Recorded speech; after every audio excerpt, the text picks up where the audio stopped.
광주 MBC 아침 종합 뉴스. 3월 21일 목요일 아침 종합 뉴스입니다. 광주시 산하기관장 인사의 잡음이 끊이지 않고 있습니다. 환경공단 이사장 후보자의 또 부적격 논란이 일자 시민단체가 견제하겠다고 나섰습니다.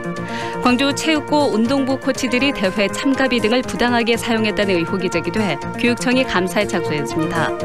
광주은행이 광주형 일자리 사업을 위한 완성차 합작 공장의 투자자로 참여하기로 했습니다. 이상 오늘의 주요 뉴스입니다.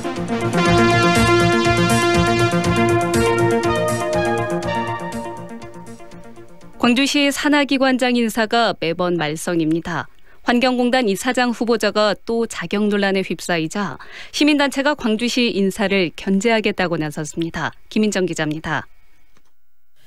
김강렬 광주 환경공단 이사장 후보자에 대한 시의회의 인사청문 보고서는 적격과 부적격 그 사이였습니다. 김 후보자가 전문성은 갖췄지만 적절한 후보자라고 전적으로 동의하기는 어렵다며 어중간한 입장을 취했습니다. 우리 위원회는 이번 청문회를 통해 후보자의 역량과 자격을 철저히 검증하여 임명의 투명성과 정당성을 높이고자 노력하였습니다. 앞선 청문회에서는 배임 횡령 의혹이 문제가 됐습니다. 무보수직 환경단체 활동을 하며 1억 원가량 셀프 급여를 받았고 큰 조직을 운영해본 경험이 없어 리더십과 윤리성에 문제가 있다는 겁니다. 시민사회 일각에서는 시민 상식에 어긋난 후보라며 시의회가 명확한 반대를 표명하라고 촉구했습니다. 하지만 이와는 반대로 시의회가 보고서를 채택하고 이용섭 시장에게 공을 떠넘기면서 책임 회피를 위한 꼼수가 아니냐는 비판이 제기됐습니다. 그러면 그 의혹은 범죄자가 될 수도 있는 의혹인 건데 단순하게 전문성이 있는 것은 이제 적격하고 그다음에 이제 그런 의혹이 있는 거는 부적절하다. 이렇게 표현하는 거는 앞뒤가 바뀐 말인 거죠. 시민단체는 이제 이 시장의 선택에 주목하고 있습니다. 참여자치 21은 관광 컨벤션뷰로 대표이사와 도시공사 사장, 과학기술진흥원장과 시의회 환경복지전문위원이 전부 이 시장 선거 캠프 출신이라며 인사 문제를 지적한 바 있습니다. 이 같은 비판 속에 부정적인 여론이 있는 환경공단 이사장의 임명을 강행할 경우 참여자치 21이 횡령 의혹을 밝히라고 고소를 진행할 예정이어서 상당한 후폭풍이 예상됩니다. MBC 뉴스 김인정입니다. 광주시 감사위원회가 광산구의 부당 행정 행위를 무더기 적발하고 엄정 조치했습니다. 감사위는 광산구 종합감사를 통해 51건의 행정상 조치와 92건의 신분상 조치, 그리고 1억 4천여만 원의 재정상 조치를 했습니다. 이 가운데 23억 9천여만 원을 체납 처분하지 않는 등 납세자 관리가 부적정한 건에 대해선 기관 경고하고 산하기관장으로 갑질 행위 등 부적정한 업무 처리에 대해선 기관장 경고 처분했습니다. 광주 체육고 운동부 코치들이 대회 참가비 등을 부당하게 사용했다는 의혹이 제기돼 교육청이 감사에 착수했습니다. 광주시 교육청은 광주 최고의 특정 운동부 코치진이 훈련비 등으로 지원되는 돈을 회식비 명목으로 선결제한 뒤 개인적으로 사용하고 학생들이 받은 전국체전 참가비를 착복했다는 의혹이 제기돼 사실관계를 파악하고 있다고 밝혔습니다. 이에 대해 해당 운동부 감독을 지낸 A씨는 회식비를 개인적으로 사용한 적은 없고 체전 참가비를 걷는 것은 관행이었다며 의혹을 부인하고 있는 것으로 알려졌습니다. 황룡강 장록습지 보호구역 지정과 관련해 유관기관과 주민 등이 참여해서 해법을 찾는 간담회가 열렸습니다. 간담회에 참석한 광주시와 광산구는 이달 말 장록습지 보존 가치에 대한 국립습지센터의 최종 조사 보고서가 나오면 주민 의견 수렴 등에서 본격적으로 나서겠다고 밝혔습니다. 또 간담회를 주관한 전남대학교와 광주시 지속가능발전협의회는 습지 보존에 대한 다양한 의견을 수렴하기 위해 민관협의체 구성이 필요하다고 제안했습니다. 100억 원대의 선박연료를 불법으로 유통시킨 일당이 붙잡혔습니다. 이들이 전국에 유통시킨 해상유에서는 미세먼지의 주범으로 꼽히는 황해 함유량이 기준치보다 5배 넘게 나왔습니다. 김양훈 기자가 취재했습니다. 군산항에 정박해 있는 한 선박입니다. 기름 성분 분석표가 없는 무자료 해상유를 보관하고 있다 해경에 적발됐습니다. 이 선박에 불법 해상유를 공급한 곳은 부산의 한 해운업체. 해경은 압수수색을 통해 이 해운업체 대표 이모 씨가 불법 해상유를 대규모로 유통시킨 정황을 포착했습니다. 지난 2015년부터 지난해 9월까지 이 씨가 전국 해상공사 현장에 공급한 불법 해상유는 1,100만 리터, 100억 원대에 달합니다.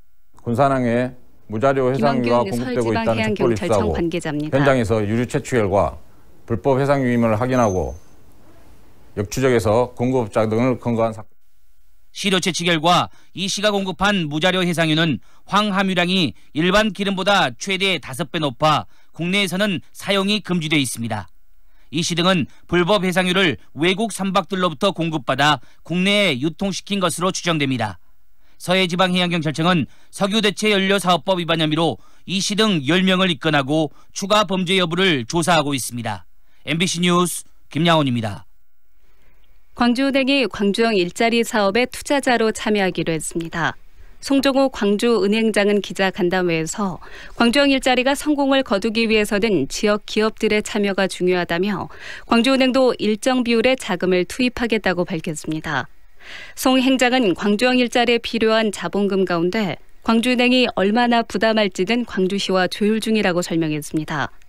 한편 광주형 일자리가 성공하기 위해서는 사업비 7천억 원 가운데 1,500억 원가량의 자본금을 투자자들로부터 모아야 하는 것으로 추산됐습니다. 지역경제 활성화를 위해서 지역화폐인 광주 상생카드가 출시됐습니다.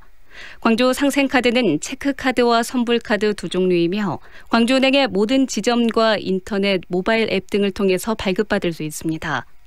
또 백화점이나 대형마트를 제외한 지역의 소상공인 업체에서만 사용이 가능하며 연말정산 시 소득공제 30%와 캐시백 적립 등의 혜택이 사용자에게 주어집니다. 하지만 일부 시민단체들은 기존 신용카드나 체크카드와 비교해 제공되는 혜택이 별 차이가 없다며 지역 화폐의 경쟁력을 우려하고 있습니다. 5.18 당시 시민들은 잔인하게 고문한 현장인 505 보안부대의 보존과 활용 방안에 대한 긴급 토론회가 열렸습니다. 5.18 기념재단은 어제 열린 토론회에서 무자비한 폭력과 고문이 자행된 505 보안부대를 과거의 아픔을 기억할 수 있는 역사 공간으로 거듭나도록 하는 방안을 논의했습니다. 이 자리에서는 독일 나치 정권 당시 비밀 경찰들의 본부로 사용된 건물이 훗날 나치의 만행을 고발하는 기념관으로 활용된 사례도 언급됐습니다. 프로야구 기아 타이거즈가 3승 2무 2패의 기록으로 시범 경기 일정을 마쳤습니다. 시범 경기 무패 행진을 이어가던 기아 타이거즈는 고척돔에서 열린 키움과의 경기에서 2연패하며 공동 4위로 내려앉았습니다. 시범 경기에서 실전 감각을 조율하고 전력을 점검한 기아는 오는 23일 LG를 상대로 홈에서 개막전을 치릅니다. 광주시가 창업자금 확보에 어려움을 겪는 청년 창업자에게 200억 원 규모의 특례 보증을 시행합니다. 청년 창업 특례 보증은 만 39세 이하 창업 5년 이내 기업에 최대 5천만 원까지 대출을 지원하며 1년 일시 상환은 고정금리 2.8%, 5년 분할 상환은 3.2%의 변동금리가 적용됩니다. 끝으로 날씨입니다. 오늘 광주와 전남 지역은 비가 그치면서 찬바람이 불며 오후부터 기온이 떨어지겠습니다. 아침 최저 기온은 광주 10도, 나주 5도, 영광 8도 등 대부분 지역이 8도에서 13도로 어제보다 3도에서 4도 정도 높습니다. 낮 최고 기온은 찬바람이 불며 기온이 떨어져 11도에서 15도의 분포를 보이겠습니다. 광주 지방 현재 기온은 11도입니다. 백수진입니다. 이상으로 뉴스를 마칩니다. 연기자 정동환입니다. 가끔 그 사람이 떠오를 때면 저도 모르게 하늘을 올려다봅니다. 누구나 그렇지요. 그리운 사람이 보고플 때면 을에 하늘을 올려다보게 되는 것. 사람이 곧 하늘이기 때문이죠. 사람을 하늘같이 섬깁니다. 스카이 장례식장. 모두가 꿈꾸던 수완의 완성. 명품 아파트 모아 엘가. 무등산 영산강 특급 조망. 지하철 2호선 예정. 신가 재개발 미래가치까지 누리는 더 큰 수완의 완성. 모아 엘가 더 수완. 4월 오픈 예정. 514-1300 해림건설. 지금 시각은 8시 10분입니다.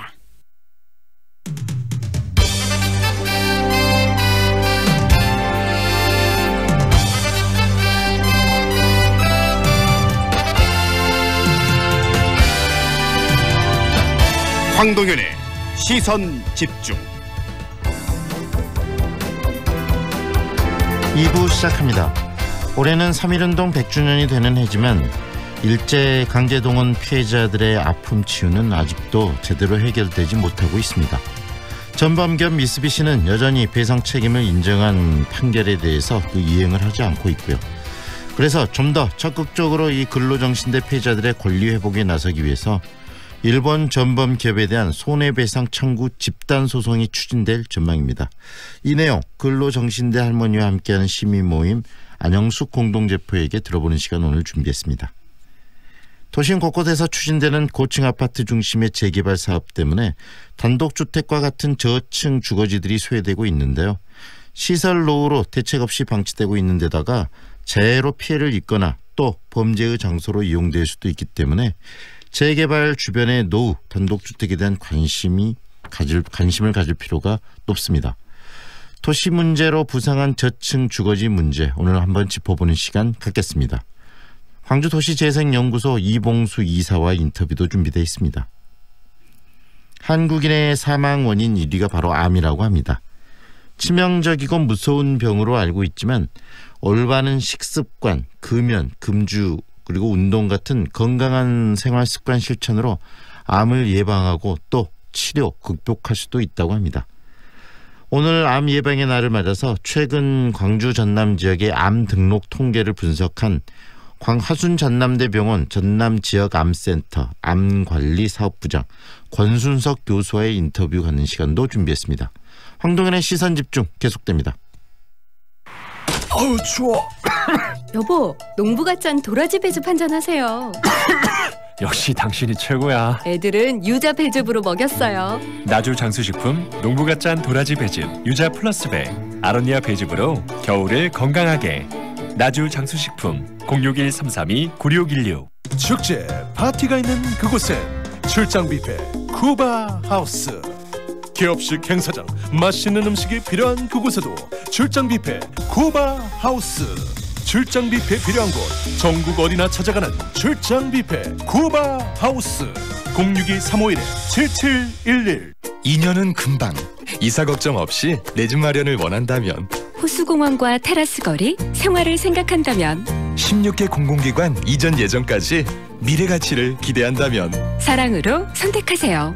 광주 전남 혁신도시 사랑으로 부영 061-337-8245 부영주택. 도곡농협 로컬푸드 개점 5주년 로컬 체험 페스티벌. 청정화순 560여 참여 농가에 살아 숨쉬는 먹거리를 만나는 곳. 3월 22일부터 31일까지 푸짐한 경품의 행운과 다양한 로컬 체험 행사가 있는 도곡농협 로컬푸드직 매장으로 오세요.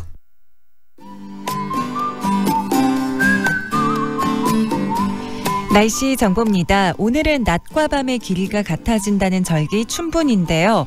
어제 밤새 내린 비로 미세먼지는 사라지면서 현재 대기 상태는 좋습니다. 다만 오전까지는 흐리고 빗방울이 떨어지는 곳이 있겠고요.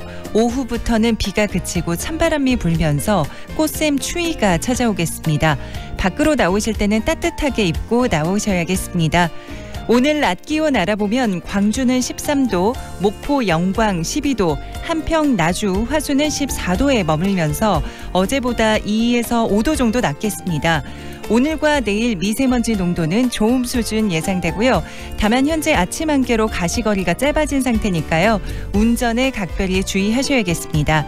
계속해서 교통정보입니다. 현재 광주 시내도로에 교통량이 많은 상태인데요. 상습 정체 구간인 무진대로는 상무교차로 지나 운수 나들목 방향 차간거리 좁아진 상태로 지나고 있고요. 반대 방향으로도 서행으로 이동하고 있습니다.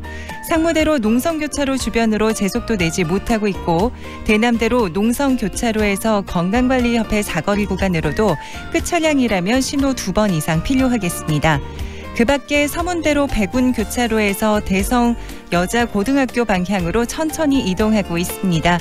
지금까지 좋은 아침 좋은 일자리 광주 전문 취업어필 사랑방잡 협찬 날씨와 교통정보였습니다. 황동현의 시선집중과 함께하고 계시는 지금 시각 8시 15분 막 지나고 있습니다. 그동안 우리 지역에서는 미쓰비시 중공업을 상대로 근로정신대 피해자들의 명예회복을 위한 투쟁이 계속 진행돼 왔습니다. 그런데 이번에는 소송의 규모를 좀 키워서 무책임한 일본 정부 그리고 한국 정부를 문제 해결의 장으로 끌어들이기 위한 집단 소송이 추진되고 있다고 합니다. 근로정신대 할머니와 함께하는 시민 모임 안영숙 공동대표와 함께 그 이야기 듣도록 하겠습니다. 안녕하세요, 대표님. 네, 안녕하세요. 네, 근로정신대 피해자들의 명예회복 그리고 일본의 사죄를 받기 위한 긴 싸움, 지금 벌써 올해가 지금 10주년 아니겠습니까? 네. 네, 그동안의 싸움, 쉽지 않은 싸움이었는데 소회 잠깐 밝혀주시죠. 네, 제가 맨 처음 근로정신대 피해자 우리 양금당 할머니를 알게 된 게 2008년입니다. 네. 그리고 그때 저도 몰랐던 이 근로정신대 피해자들의 소송을 긴 시간 지원하던 일본의 양심적인 지식인 고이대 선생님의 강연을 들을 기회가 있었는데요. 네. 사실 그때 충격을 좀 많이 받았습니다. 그리고 그 다음에 2009년에 이 근로정신대 할머니와 함께하는 시민 모임이 생기고 정말 10년 동안 많은 일들이 있었습니다. 미쓰비시 자동차 퇴출, 또 전범기업 미쓰비시와 직접 협상, 그리고 이 피해자들 지원 조례 제정, 작년 대법원 승소까지 정말 생각지도 못했던 많은 역사적 성과를 얻었는데요. 네. 광주 전남 시도민들과 국민들께 정말로 감사드립니다. 이제 얼마 남지 않았습니다. 정말 열심히 싸워오셨고요. 방금 이야기하신 것처럼 대표님 많은 성과도 이뤄내셨고 특히 가장 중요한 성과 작년에 이 대법원에서 최종적으로 판결받은 부분 아니겠습니까? 네, 그렇습니다. 네, 그리고 또 이 관련한 이야기들, 일본 이 기업의 배상 책임을 인정하는 그런 판결들이 작년에 대법원에서 승소한 부분 말고도 또 다른 재판들도 많이 있지 않습니까? 몇 개 좀 언급해 주실 부분들, 소개해 주실 부분이 있으면 이야기를 해 주시죠. 네, 일본 기업의 배상 책임을 인정하는 판결은 총 3건이 대법원에서 있었는데요. 네. 저희 미쓰비시 중공업 관련 2건, 그리고 신일철 죽음으로 강제징용된 분들의 소송 1건이고요. 네. 나머지 또 12건이 지금 현재 소송을 진행 중에 있고 저희 대법원에서 승소한 판결들은 현재 강제 집행 신청이 모두 들어간 상태입니다. 네, 판결, 승소 판결의 의미 그리고 이렇게 재판들을 하는 그 이유에 대해서도 이야기를 해주시죠. 이 승소 판결의 의미는 굉장히 큽니다. 그동안 한일 정부는 모두 1965년 한일 청구권 협정을 고실로 피해자들에게 모두 끝난 문제다 배상 요구를 묵살해 왔었는데요. 이번 판결은 이 한일 청구권 협정과 무관하게 피해자들의 개인 청구권이 살아있다는 것을 명백히 밝혔고요.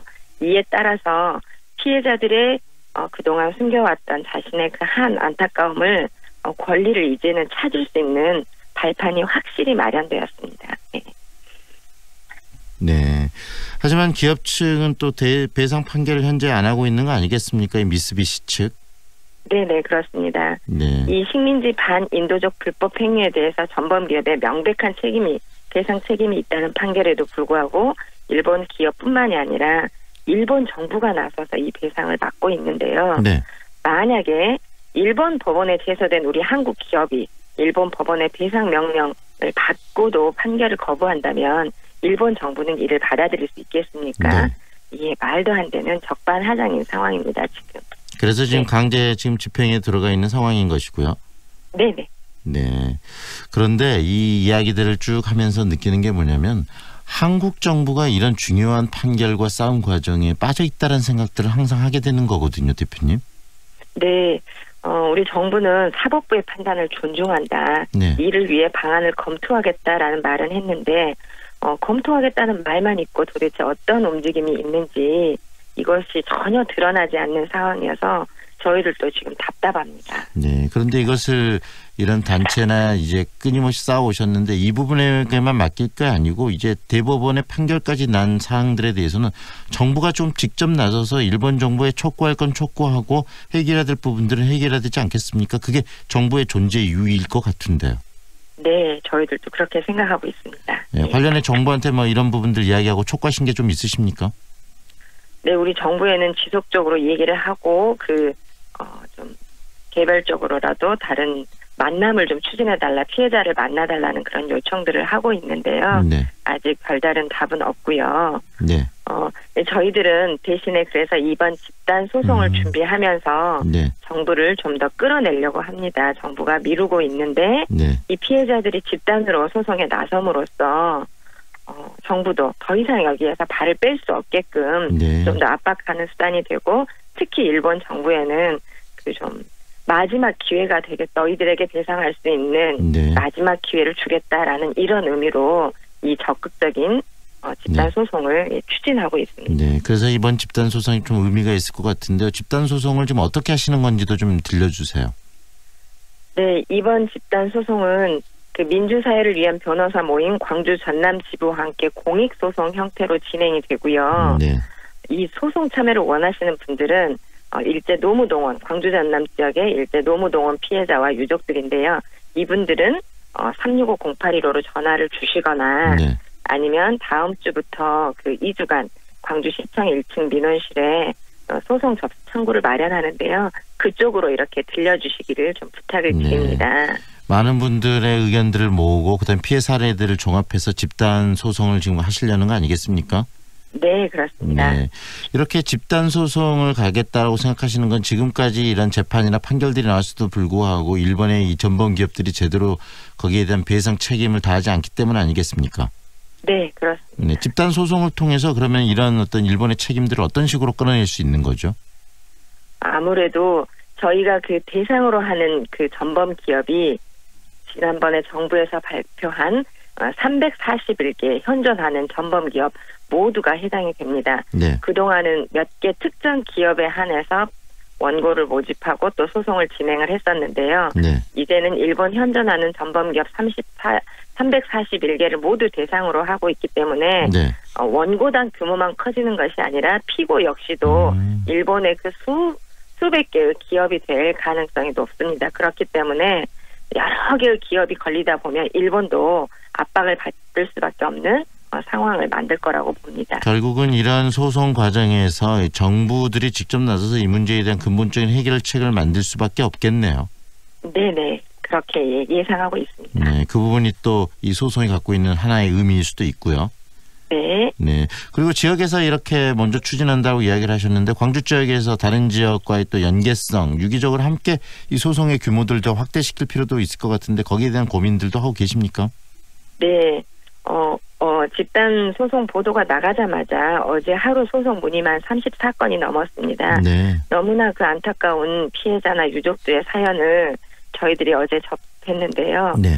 이런 상황에서 더 이상 미룰 수 없다는 걸 저희들이 또 느꼈고요. 네. 그래서 이제 이번 소송은 이 많은 그 소송을 진행하기 때문에 비용적인 부분도 듭니다. 네. 그런데 아까 말씀드렸던 것처럼 민변에 변호사님들이 공익소송으로 지원을 해요. 네. 그래서 이제 이 공익소송이 피해자들을 공개적이고 대중적인 방식으로 열어놓고 진행한다는 점에서 그동안 그 수많은 공익소송과는 좀 약간 차원이 다르고 그래서 이제 이 공익소송을 변호사님들이 함께 진행하고 어쩔 수 없이 드는 인지대 송달료 이 법원에 납부해야 되는 소송 비용 등은 네. 또 우리 그 광주 전남 시도민들의 네. 따뜻한 후원과 기부로 진행하면서 일제 피해자 문제를 더 이상 미룰 수 없는 이 역사정의 실현을 우리 광주 전남 시도민들과 네. 함께 해결하는 좀 좋은 선례를 네. 만들려고 노력하고 있습니다. 굉장히 의미 있는 그런 이런 소송이 되지 않을까 싶고요. 어제 하루만 가지고도 34건, 34건의 제보들이 들어왔다는 이야기를 하셨는데 결국은 개인의 힘으로 도저히 싸울 수 없었던 부분들을 집단 소송하고 집단화되면서 개인들의 의견들이 적극적으로 지금 반영이 될 수 있다는 거 아니겠습니까? 네, 그렇습니다. 네, 이 내용에 대해서 어제 들은 내용 중에서 아픈 내용이 참 많다는 말씀하셨는데 대표님 어떤 내용이 참 대표님의 가슴을 또 아프게 하셨는지 소개해 주신다면 하나 좀 한 그 사연들 소개 좀 해주시죠. 네, 큰아버지 사실은 큰아버지가 아니라 이제 결혼을 안 하고 징용으로 끌려갔기 때문에 네. 아버지의 이제 형님이신데 큰아버지가 그 끌려간 뒤로 행방불명이 되셨다고 해요. 그래서 아버지가 큰아버지 그 밑으로 아들을 입적을 시킨 겁니다. 양자로. 네. 그리고 행방불명이 되었기 때문에 여지껏 사망신고를 하지 않고 큰아버지의 행방을 찾고 있다고 합니다. 네. 그래서 큰아버지이자 자신의 제2의 아버지를 행방을 여태까지 찾고 있다. 이런 사연을 풀고 꼭 아버지를 찾고 싶다. 이런 이야기가 좀 있었고요. 네. 또 어떤 경우는 이미 아버지가 그 해방되어 돌아왔을 때 몸이 너무 안 좋아서 거의 리어카에 실려오다시피 했는데 그래서 그 집안이 말이 아니었고 그 수십 년 동안 굉장히 힘들게 살아오고 학교조차 다니지 못했다 그런 사연들도 있었습니다. 네, 그 한 분 한 분들의 그 아픔의 사연들이 집단 소송을 통해서 좀 풀리고 또 어떤 배상의 성과를 냈으면 하는 생각이 듭니다. 오늘 말씀 여기까지 듣고요. 많은 광주 시민 그리고 전남 도민들이 함께할 것으로 기대를 합니다. 오늘 인터뷰 감사합니다. 네, 감사합니다. 지금까지 근로정신대 할머니와 함께하는 시민 모임 안영숙 공동대표와 함께했습니다.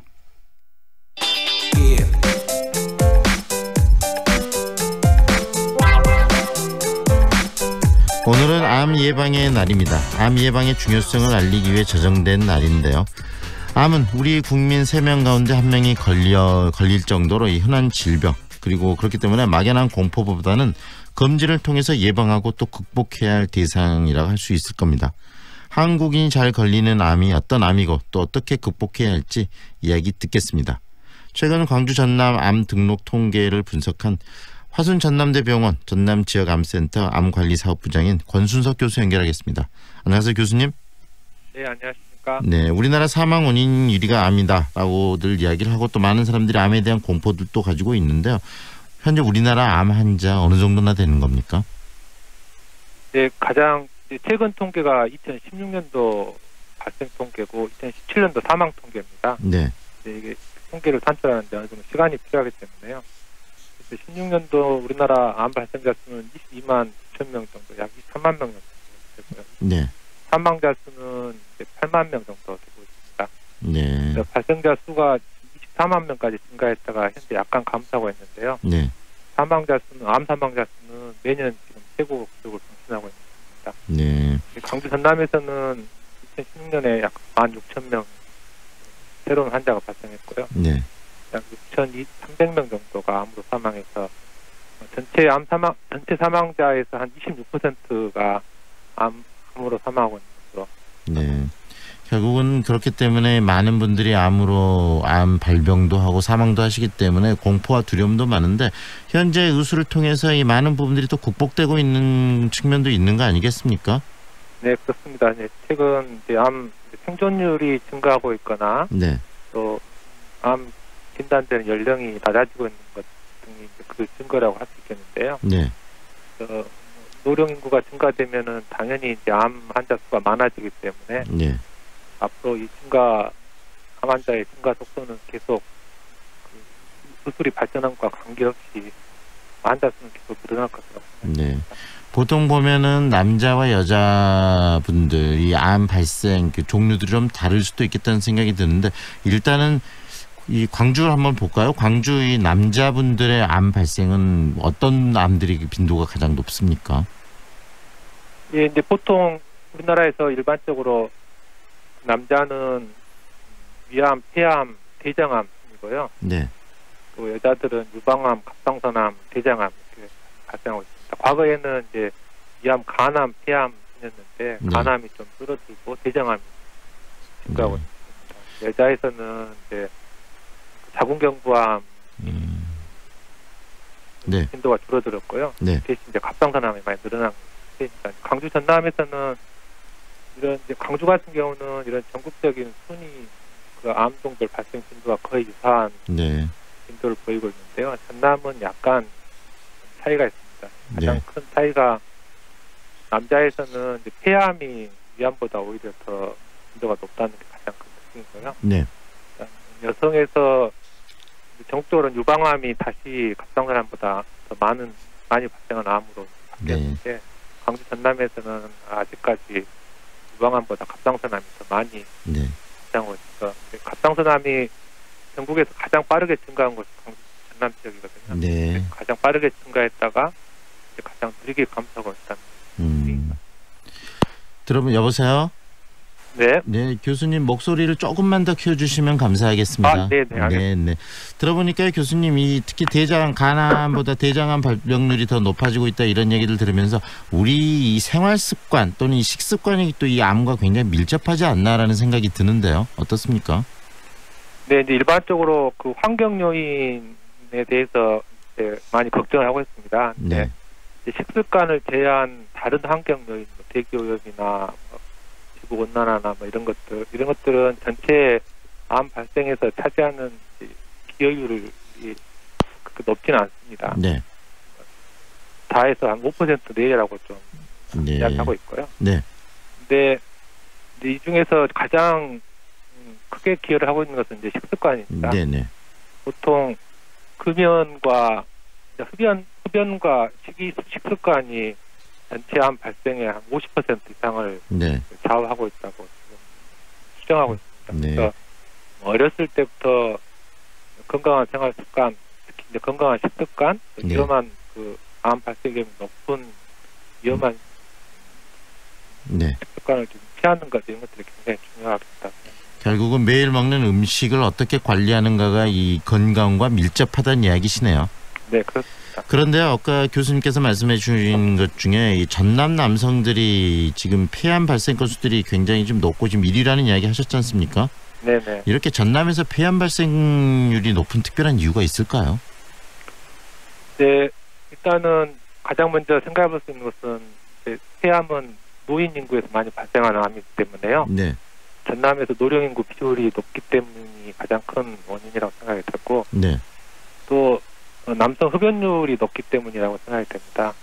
물론 지금 현재 폐암 발생에 기여했을 그 흡연율은 과거에 한 10에서 15년 전의 흡연율입니다. 네. 거기에 대한 통계가 정확히 없기 때문에 확인하기는 어렵겠지만, 네.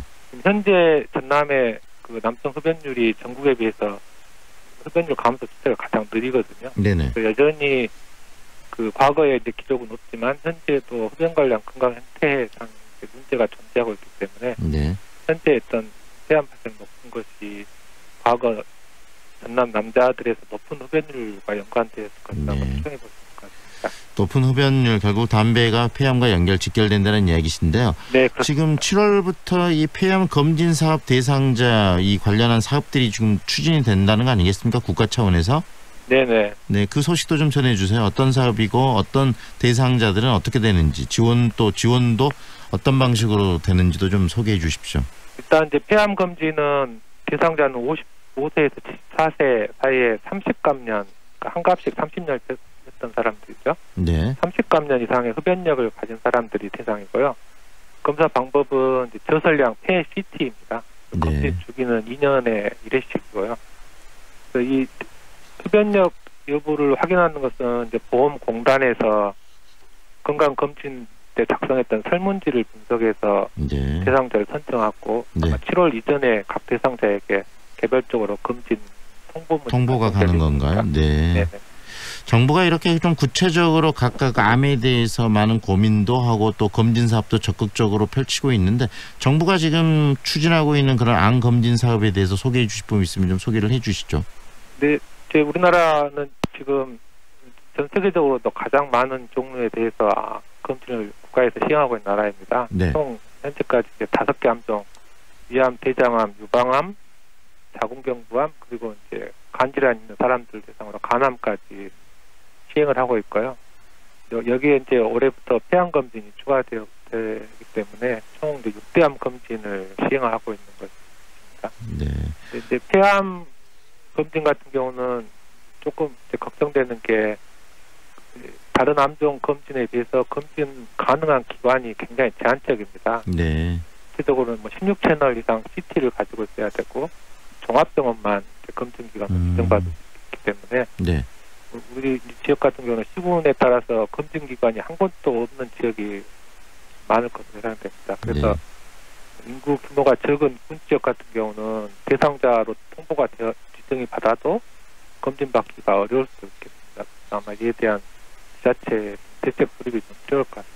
네, 지자체에서 좀 더 적극적으로 좀 폐암이나 이런 부분은 대책을 더 내야 된다는 말씀이신데요. 네, 지금 화순 전남대병원이 지금 이제 전남 지역의 암센터로서 이쪽에 모든 부분들을 또 관장하고 총괄하고 계시는데 앞으로 좀 더 적극적으로 사업에 또 임하실 거라고 하는데 어떤 사업들을 예상 준비하고 계시는지도 한 말씀해 주시죠.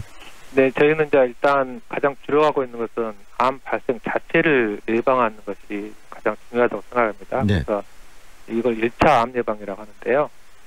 발생 자체를 예방하기 위해서는 가능한 생애 초기부터 이런 그 예방 활동을 시작하는 것이 가장 효과적입니다. 그래서 저희들은 이제 저희 전남지역 암센터에서는 소아 청소년을 대상으로 하는 암 예방 홍보나 교육 사업 같은 것을 중점적으로 진행을 하고 있고요. 그리고 이제 중장년층이나 고위험 직업군들에게서는 이미 이제 발생 자체를 예방하기보다는 네. 암을 조기에 진단하거나 그래서 암 검진을 많이 받도록 하는 네. 검진 홍보 사업을 또 집중적으로 추진하고 있습니다. 이런 것은 네. 이제 특히 이제 소아청소년을 대상으로 한 사업은 당장 큰 효과가 보일 수 있는 사업은 아니지만 네. 장기적으로는 가장 효과적인 암 예방 전략이라고 생각하고 있기 때문에 네. 열심히 추진을 하고 있습니다. 장기적으로 방금 교수님 말씀하신 것처럼 이 미래를 살아갈 세대, 미래 성인에 대해서 우리 사회를 이끌어갈 세대들, 지금 청소년들의 건강을 미리 챙기는 건 굉장히 중요할 것 같고요. 그다음에 조기 검진이 암에서는 굉장히 중요하더라고요. 왜냐하면은 그게 생존율과 굉장히 밀접하지 않습니까? 네, 그렇습니다. 네. 네.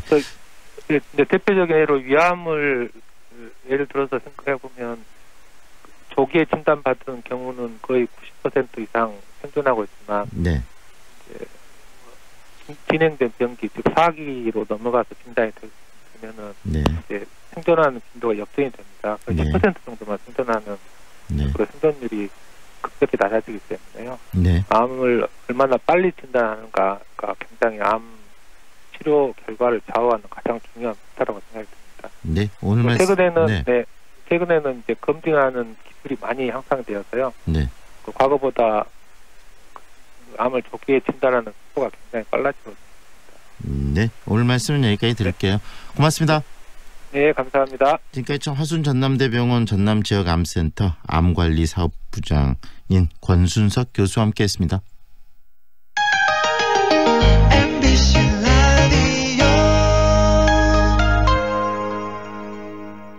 뭐해? 괜찮은 직업학교 찾고 있어.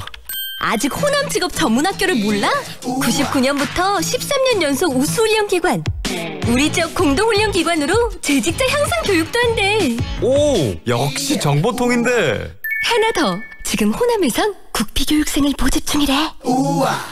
김대리, 고혈압 당뇨 검사 받았어? 부장님, 전 30대부터 혈압약 먹고 있어요. 아, 그러면 광산구 고혈압 당뇨병 등록교육센터에 문의해봐. 등록하면 교육, 상담, 검사도 해주고 선물도 준다네. 문의 광주 952-8882 만 30대 이상 광산 구민의 하나입니다. 우리 지역 다른 먹거리를 소비자와 있는 로컬푸드 직매장이 나주 혁신도시에 찾아왔어요. 쇼핑의 즐거움, 금융점포를 갖춘 삼포농협 하나로마트 로컬푸드 직매장에서 새로운 만날 기회. 5월 오픈 예정. 나주 혁신도시 삼포농협 하나로마트와 함께할 임대사업자를 동시 모집합니다. 배우 한은정입니다. 생각보다 가까운 하늘, 그 하늘을 향해 대라수가 하늘을 걷는 다리를 놓습니다. 광주의 하늘을 당신에게 선물합니다. 하늘을 이어주는 아파트, 봉선주월 대라수 어썸브릿지, 광주 383-7774 대라종합건설. 93.9 Feelings between the sheets. Why am I caressing my mama's fat knees? 세상을 보는 지역의 눈. 여러분은 지금 황동현의 시선 집중과 함께하고 있습니다. 재개발 대상에서 제외된 도심 내의 단독주택, 다시 말해서 이 저층 주거지가 급속히 쇠락하고 있습니다. 개발되지 않는 환경 때문에 사람들은 하나둘씩 떠나고요. 또 자연스럽게 시설은 노후화되면서 도시 문제로 이어지고 있는 건데요. 저층 주거지를 활용할 수 있는 다양한 프로그램, 그리고 광주의 오랜 역사와 문화를 지킬 수 있는 구체적인 대안을 모색해야 한다라는 지적들이 나오고 있습니다. 광주도시재생연구소 이봉수 이사와 관련 이야기 나눠보도록 하겠습니다. 안녕하세요, 이사님. 네, 안녕하세요. 이봉수입니다. 네, 도심 곳곳으로 이 재개발 움직임이 굉장히 활발합니다. 특히 광주 이 아파트들이 하루가 다르게 지금 올라가고 있는데, 이사님 어떻습니까? 이런 재개발 굉장히 빠르게 지금 일어나고 있는 거죠? 네, 그렇습니다. 불과 4, 5년 전만 해도 전국적으로 광주도 마찬가지입니다만은 도심 재개발 사업이 이루어지지 않아서 출구 전략을 세우며 대책을 저희들이 논의하고 그랬었는데요. 네. 지금 한꺼번에 도심 재개발이 이루어지면서 광주의 도시 구조에 대한 골격이라든지 경관 구조가 크게 변해가고 있습니다. 향후에도 현재까지 아파트 재개발을 통해서 수익이 높은 곳을 중심으로 사업이 추진되고 있고, 또 사실상 이걸 보면 이제 광주는 부지 자체가 어느 정도 이미 소진되었다고 봐야 할 것 같긴 합니다만은 네. 그래도 아직까지는 현재 뭐 착공에 들어가지 못한 지역도 많아서 네. 재개발 사업이 지속적으로 추진될 것 같습니다. 최근에 이야기되고 있는 도시 재생, 뭐 뉴딜 사업이라고도 많이 하던데요. 그 재생과 이 재개발은 좀 의미 차이가 있습니까? 뭐 이제는 뭐 많은 분들이 알고 계시겠지만 쉽게 설명하면 재개발은 기존에 있는 지역의 주거나 상가 이런 부분을 전면적인 개발 방식에 의해서 새로운 도시 기반 시설이라든지 또 상가, 고층 아파트로 변화시키는 것을 말하는 것이고요. 네.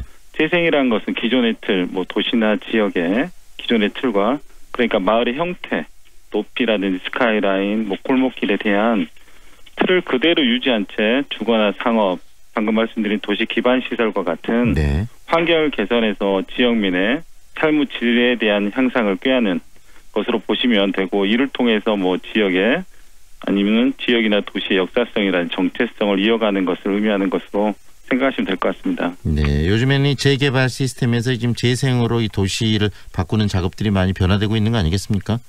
네, 그렇습니다. 그런데 광주도 지금 재개발 중심으로 이 옛날 그 도시들이 다시 뭐 그 활성화하겠다라고 해서 재개발들이 많이 일어나고 있는데 이 재개발이 주로 아파트 단지 다시 말하면 고층 개발 중심으로 이루어지고 네네. 있는데 이런 고층 아파트 중심의 재개발이 대체적으로 큰 흐름이 된 특별한 이유가 있을까요?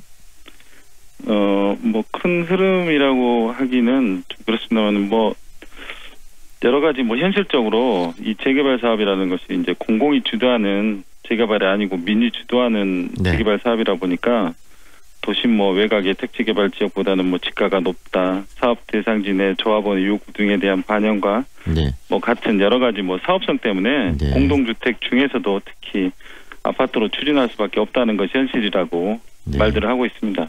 결국은 사업성, 가장 그 효율적으로 돈을 벌 수 있는 부분들이 고층 아파트를 짓는 것이라는 말씀이시네요. 네, 맞습니다. 그런데 이렇게 끊임없이 아파트가 공급되면서 우리 주변에는 실질적으로 단층 중심의 실은 그 사람들의 어떤 생활 근거지들이 많이 무너져 가고 있는 거 아니겠습니까? 네, 맞습니다. 그런 식으로 사라진 주택도 상당할 것 같은데 우리 지역 상황은 어떻습니까?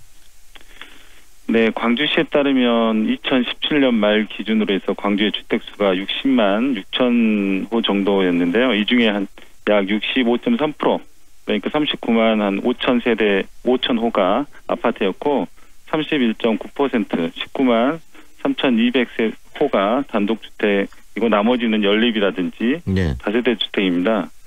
뭐 광주 지역의 경우 매년 그 13,000여 세대 아파트가 공급되면서 2,000호 정도의 단독주택이 멸실되고 있는 현재 상황으로 보시면 될 것 같습니다. 네, 그런데 이렇게 재개발에서 제외된 채 남아있는 단독주택들, 아파트가 크게 올라온 그 주변에 있는 단독주택들이 굉장히 슬럼화되고 그러던데요.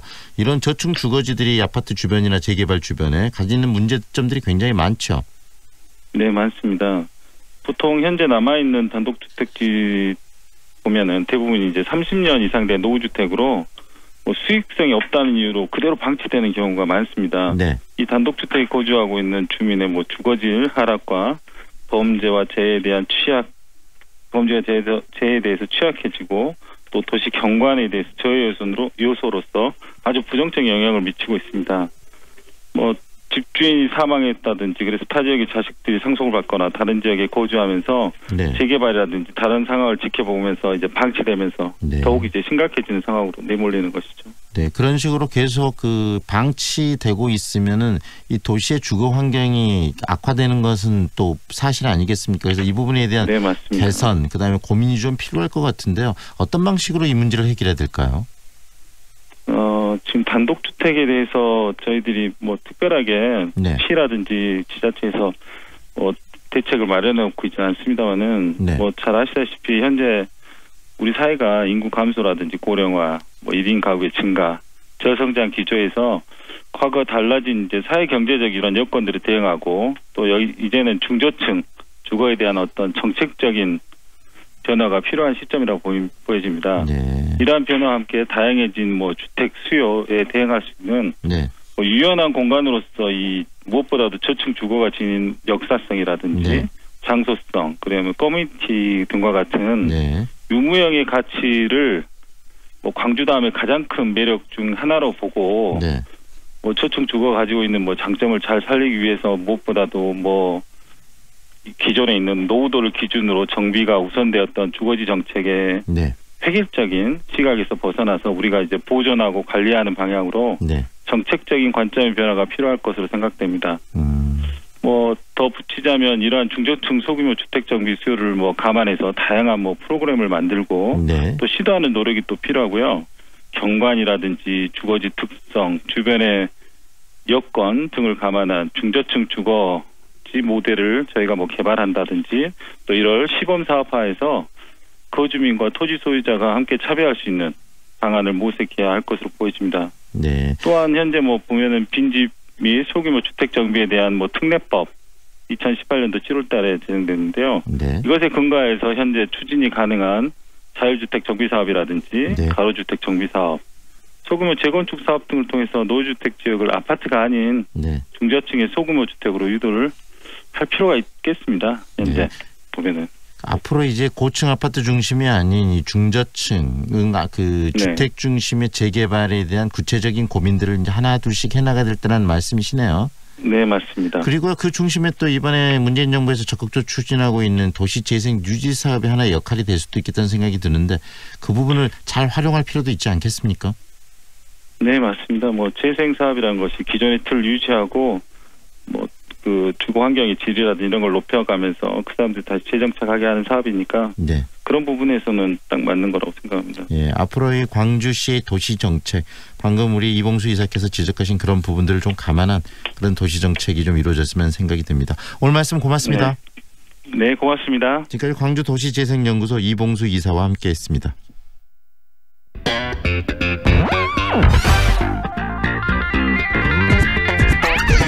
다양한 남도의 소식을 만나는 시간이죠. 오늘은 전남 중부권 소식 정리합니다. 강진신문 김철 편집국장 연결하겠습니다. 안녕하세요. 예, 안녕하세요. 네, 영광군이 화장장 없는 추모공원 사업을 추진하고 있다면서요? 예, 영광군은 지난 11일 군청 2층 소회의실에서 김준성 군수와 관련 주요 실과장 및 읍면장들이 참석한 가운데 영광군 공설 추모공원 입지 타당성 조사 영역 중간 보고회를 열었습니다. 그래서 이 사업은 군남면 대덕리의 대덕리 지역의 26만 평방미터의 부지에 총 사업비 98억 원을 투입해가지고 봉안당 2만 기 그리고 잔디 수목장 등 자연장지 2만 4천여 기를 포함해서 한 4만 4,200기 정도 규모의 추모공원을 조성하는 계획입니다. 그래서 이 영역은 30년 후를 가정해서 9,200여 기가 누적 수요를 예측을 하고 1단계에 68억 8천만 원 정도 투입해서 먼저 2만 3천 기 정도로 우선 조성을 하고요. 네. 그 상황에 따라서 2단계로 36억 원 정도를 투입해서 나머지를 이제 조성하는 안을 이번에 내놨습니다. 네, 이런 그 추모공원이나 이런 사업들은 무엇보다도 주민들의 입장이 굉장히 중요하지 않습니까? 주민들 분위기는 그렇죠. 어떻습니까? 그러니까 이게 뭐 쉽게 결정된 게 아니고 가운데 상당히 어려운 과정들이 많았어요. 네네. 그래가지고 지난 2016년에 영역을 통해 가지고 이제 적정 규모가 뭐 봉안 시설은 19,000기, 자연장지는 25,000기 정도로 이제 산정을 했는데 이제 문제가 되는 게 이게 혐오 시설이라 그래가지고 이게 이제 주민들 반대가 좀 많은 겁니다. 그래서 군은 당시부터 이제 화장장을 겸한 추모공원을 조성을 하겠다 그래가지고 타지에 이제 벤치마킹을 하고 사업 추진을 했지만 주민들이 이런 부분은 좀 안 되겠다 그래가지고 좀 말썽이 됐습니다. 그래서 군에서는 2017년 이제 화장장을 빼고 이제 봉안 시설과 자연장지만 갖춘 추모공원으로 주민들한테 인센티브 좀 지역 그분들을 위해서 10억 원 정도의 인센티브를 주겠다고 해가지고 공모를 추진을 했었습니다. 그런데 이것도 좀 만만치 않아가지고 두 차례 주민 설명회와 뭐 세 차례 공모를 했었으나 이제 결국은 지난해 겨우 부지 정하고 입지 타당성 조사 영역에 들어간 상태입니다. 그래서 이제 근데 이번에 이제 문제가 됐던 것은 이번에 그 공모안을 보니까 화장장이 없는 추모공원과 주민 인센티브를 유지를 했는데 이에 영역사는 중간 보고에서 토지 이용 현황 및 장사 등에 관한 법 등을 따져 10가지 정도의 관련법을 검토했는데 제약은 아직 없다고 그렇게 이제 보고를 했습니다. 네, 그런데 이 부분 또 공직사회 일부에서 화장장을 여기에 추가해야 된다 이런 이야기들이 나오면서 또 다른 갈등들이 좀 만들어지고 있다면서요. 예, 근데 이번에 이제 그 중간 보고를 하면서 이제 주민들 인센티브 얘기가 있었는데 그 내용이 좀 없는 상태였고 일부 이제 뭐 정치인이나 간부들 사이에서도 이렇게 추모공원만 해서는 이게 뭐가 되겠느냐, 여기에 화장장이 좀 들어가야 되지 않겠냐 이런 발언들이 쏟아져가지고 이제 주민들이 상당히 걱정을 하는 단계입니다.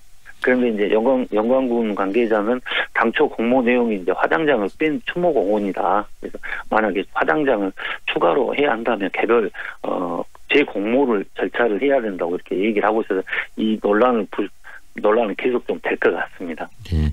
그리고 한평군에서는요 미세먼지 대책의 일환으로 식목일 기념 나무 심기 행사를 열었다는데 어떤 내용입니까? 예, 한평군에서 이제 지난 18일 신강면 가등이원에서 제74회 식목일 기념 나무 심기 행사를 가졌습니다. 이날 이은행 한평 군수를 비롯해서 지역 주민 등에서 250명이 참가해가지고 2헥타 이내의 헛개나무 등 4종류 2,400주를 식재를 했습니다. 네. 이날 이은행 군수는 최근 미세먼지에 대한 각종 대책이 나오고 있는 가운데 공기정화에 탁월한 나무를 심고 가꾸는 것이 확실한 대비책이다. 그래서 다 같이 나무를 심고 한 그루도 고사한 일이 없도록 잘 관리해달라고 당부를 했습니다. 네. 이 앞서서 군은 지난해부터 100헥타의 미론숲을 조성하고 그쪽에 이제 나비 곤충이 한평 유명하잖아요. 네네. 그래서 나비 곤충하고 양봉산업 활성화를 위해서 이런 사업들을 꾸준히 하고 있습니다. 그래서 올해도 300헥타를 조성을 해가지고 2022년까지 220헥타의 미론숲을 조성할 계획입니다. 그래서 군에서는 우리 한평 같은 경우 나비 축제를 비롯해서 나비 곤충 산업의 선구자다. 그래서 미론숲을 확대해가지고 양봉산업까지 이렇게 세계화하도록 열심히 이렇게 나무를 많이 심겠다고 그렇게 밝히고 있습니다. 네, 2022년까지 220헥타르의 밀원숲을 만들겠다는 이야기네요. 네, 그렇습니다. 네, 그러면은 1년에 뭐 한 30헥타르에서 40헥타르 정도를 조성한다는 이야기인가요? 예, 그렇습니다. 한평군 같은 경우는 매년 식목일에 이제 나무 심는 행사를 하고 있거든요. 네. 그래서 지난 14일에도 지역 양봉인들을 대상으로 헛개나무와 대추나무를 3,000여 번 정도 무료로 나눠주는 행사도 가졌습니다. 그래서 이런 부분에 나무 심기 행사와 지역의 이제 이런 상품들을 같이 발전시키는 그런 일석이조 효과가 있지 않나 싶습니다. 네. 보성 소식도 좀 들었으면 좋겠습니다. 보성에서는 굉장히 따뜻한 소식이 있네요. 익명의 후원자 도움으로 경로당의 욕실 미끄럼 방지 매트가 기증됐다. 굉장히 좋은 소식이네요. 예, 그러니까 보성에서 이렇게 익명의 후원자가 매년 이렇게 도움을 주고 있다는 소식인데요. 네. 지난 13일에 보성읍에서는 그 익명의 후원자의 도움으로 경로당 46개소에 욕실이 좀 미끄러지 않습니까? 노인분들 쓰시기에. 그래서 사고도 많이 나죠. 네. 예, 그렇습니다. 욕실을 미끄럼 방지 매트를 설치 작업을 마쳤다고 이렇게 얘기를 했습니다. 그래서 이 후원자분 같은 경우는 지난 2016년부터 사랑의 쌀나눔을 해가지고 지금까지 현재 쌀 한 2톤 정도를 기부를 했고요. 네. 관내 어려운 주민들에게 계속 나눔을 이렇게 실천을 하고 있고, 지난해 같은 경우도 뭐 선풍기 200대를 기부해가지고 이웃사랑 실천에 앞장서고 있는 분입니다. 그래서 보성구는 지난 2월에 이제 마을 자담회에서 거동이 불편한 어르신들이 사용하기에 경로당 화장실이 상당히 미끄럽다. 그래가지고 2019년 보성읍 특화 사업으로 이 부분을 조금 준비를 하고 있었습니다. 그래서 이번 기증과 함께 욕실 낙상 사고가 상당히 방지가 될 것 같습니다. 그래서 이번 지원 받으신 어르신들 같은 얘기들을 들어보면 바닥이 상당히 미끄러워서 걱정이 많았는데 이번 설치가 돼서 너무 고맙다는 그런 의견들이 많았고요. 그래서 김재균 보성읍장 같은 경우는 경로당 어르신들이 이런 매트나 이런 다른 시설들이 많이 설치돼가지고 이렇게 불편 없이 할 수 있도록 최대한 돕겠다고 그런 말을 했습니다. 네, 작은 선행을 베풀고도 본인의 이름을 알리기를 좋아하는 게 또 요즘의 세태인데 이런 훌륭한 일을 하시면서 임명을 하신다는 게 참 멋진 분이시네요. 예, 너무 대단하시죠. 네, 오늘 여기까지 듣겠습니다. 고맙습니다. 예, 고맙습니다. 지금까지 강진신문 김철 편집국장과 함께했습니다.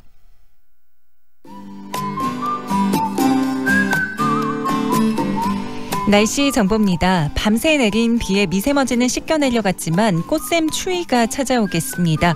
옷차림에 신경 쓰셔야겠는데요. 오전까지는 비가 내렸다 그치기를 반복하겠고 오후부터는 차츰 개겠습니다. 낮부터는 찬 공기가 내려오면서 어제보다 오늘은 기온이 더 낮겠는데요. 오늘 낮에는 광주 13도, 목포, 영광 12도, 한평, 나주, 화순 14도에 머물겠습니다.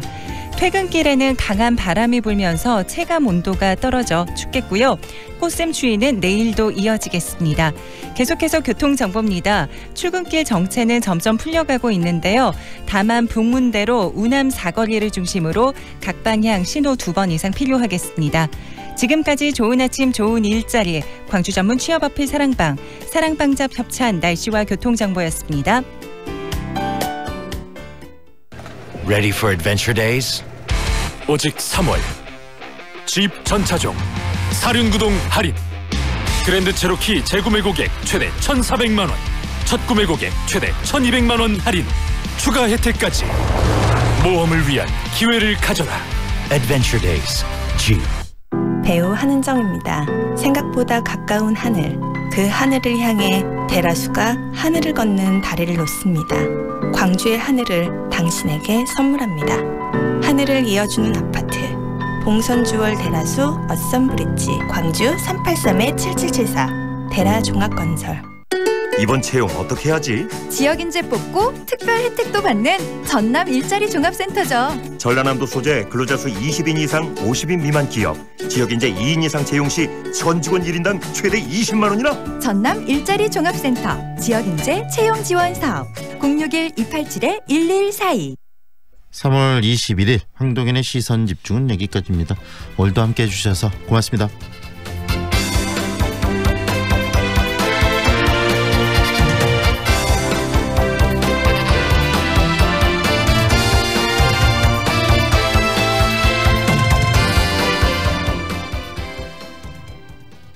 지금 시각은 8시 57분입니다. 사람은 자연에서 태어나 자연으로 돌아갑니다. 고귀하고 소중한 분들의 편안한 안식처. 이제 장성 자연숲 추모공원 수목장님에서 만나보세요. 10헥타르의 드넓은 공원형 자연장지. 자연숲 추모공원 수목장님은 장성군 산림조합이 조성, 운영합니다. KTX 송정역과 상무대로의 쾌속생활. 첨단 IoT 시스템으로 품격은 올리고 명품 소형 설계로 부담을 낮춘 프리미엄 아파트의 완성. 송정 한국 아델리움 더시티 062-710-9700 한국건설. 광주 전남 베이비 페어 2019년 3월 21일 목요일부터 24일 일요일까지 광주여대 시립 유니버시아드 체육관에서 펼쳐지는 베이비 페어에서는 매일매일 선착순 200명께 다양한 이벤트와 경품 뽑기로 푸짐한 선물을 선사합니다. 광주 전남 베이비 페어에 여러분을 초대합니다. 지금 몇 시야? 내가 일찍 다니라고 말했잖아. 누구랑 연락했어? 핸드폰 이리 줘봐. 그런 옷 입지 말라고 몇 번 말해. 내가 그 모임 다니지 말라고 했잖아. 데이트 폭력 강요와 통제에서 시작됩니다. 공익광고협의회. 안녕하세요. 저희는 광주에서 영화를 만들고 있는 허지은이고요. 같이 만들고 있는 이경호입니다. 저희는 신기록이라는 단편 영화를 만들었고요. 각자의 폭력의 굴레에 처해 있는 두 여성이 서로 관심을 갖고 연대하는 이야기입니다. 일단 저희가 신기록을 만들었을 때는 희망과 그것을 만들어내는 용기에 대한 이야기를 하고 싶었어요. 한계가 상상력을 만든다라는 말을 들은 적이 있어요. 그 말을 듣고 나서부터는 더 긍정적으로 생각하게 되었고 신선한 영화를 만들 수 있겠다라는 생각을 하게 되었습니다. 저희가 지역에서 활동하는 다른 분들을 통해서 계속 꾸준히 활동할 수 있는 동력을 얻었듯이 여러분도 누군가에게 용기가 되어주셨으면 좋겠습니다. 광주 MBC가 청년들의 꿈을 응원합니다.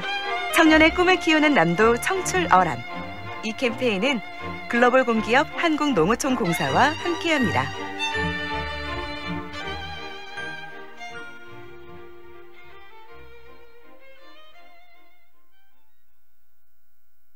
AM 819kHz, 표준 FM 93.9MHz, 광주 MBC 라디오입니다. HLCN. 친구처럼 다정한 연인처럼 MBC 문화방송. 여러분의 다정한 친구 광주문화방송이 9시를 알려드립니다.